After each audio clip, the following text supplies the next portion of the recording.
السلام علیکم د سیټ تاسو د امیر صاحب کاری دا وایي چې زما په غاښونو په مخ کې درد او دا اوس ماته یو کس وظیفه ها وظیفه راله الله تعالی دا روکړه او اوس زما په غاښونو کې درد نشته.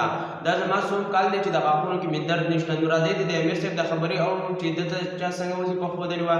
نو ویډیو د خپل ملګرو سره ضرور شریکه کړئ ځکه چې بل مسلمان د دې څه پیدا ورسېد. نن سبا د هر سړي د غاښونو درد وي او لیونی ګرځي. نو راځئ دا ویډیو د خپل ملګرو سره ضرور شریک کړئ او په کمنټ کې د امیر صاحب ته ماشاءالله ولیکئ. نو راځئ د امیر صاحب دا ویډیو وګورو.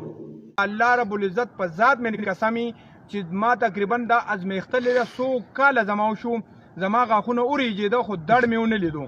دا وظیفه ماته یو مشر راکړی او دا تاسو ته نن د الله په رضا ځکه در کوم چې د غاښ تکلیف چې دا ډېر شدید دی. د شپې حرام سړي باندې بالکل بې حرامه شي.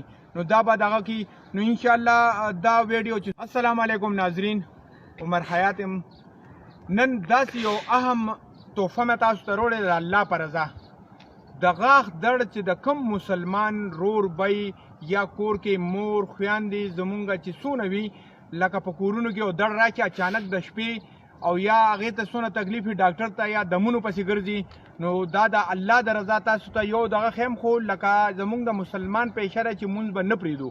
نو یو قسم داسې نه چې مونځ پرې خو دې لپاره اهم چې دی که نه هغه مونځ دی. مونځ به ورسره کوو او خصوصي د ماسخوتن هغه چې کوم سخت مونځ دی به کوو. دا وظیفه تاسو ته در کومه دا د الله د رضا په مخه شیر هم کوي چې کوم رورم په غاښ درد وي او څه تکلیف وي ورته یا بل چاته نو دا وظیفه هغه ته هم ورکولی شئ. نو د الله په رضا باندې اخرني یو اذا جا یو تبت یدا یو کل والله احد صورت دا چې د ماسخوتن په ویترو کې به وایي 3 رکعاته دي او 3 صورت دي. دا 3 وانه به وایي اذا جا تبت یدا کل والله احد. دا 3 آیاته چې دي دا په دغه کې وایي په مانځه کې خو خصوصي د ماسخوتن په ویترو کې دي. او د الله رب العزت په ذات مې قسمي چې ما تقریبا دا ازمیختلې ده 100 کاله زما وشو زما غاښونه وریجېده خو دړ مې ونه لیدو. دا وظیفه ماته یو مشر راکړی او دا تاسو ته نن د الله په رضا ځکه در کوم چې د غاښ تکلیف چې دا ډېر شدید دی.